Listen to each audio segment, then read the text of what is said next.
আসসালামু আলাইকুম। বঙ্গ জননী টেলিভিশনের পক্ষ থেকে সবাইকে স্বাগতম। আপনাদের সাথে আছি আমি মোসাম্মত ও মিম আক্তার।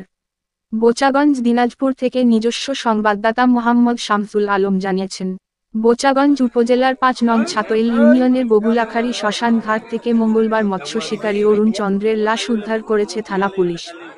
জানা গেছে, গত ২৩শে সেপ্টেম্বর সকাল আনুমানিক ৭টার সময় মাছ ধরার উদ্দেশ্যে বাড়ি থেকে বের হয় বিরল উপজেলার সেনগ্রামের বসবাসকারী দীনেশচন্দ্র রায়ের পুত্র অরুণ চন্দ্র, কিন্তু সে আর বাড়িতে ফিরে আসেনি।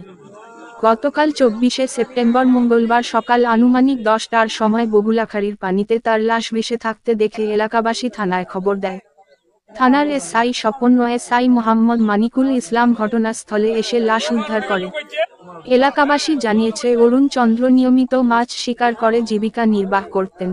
এ বিষয়ে থানায় ইউডি মামলার প্রস্তুতি চলছে।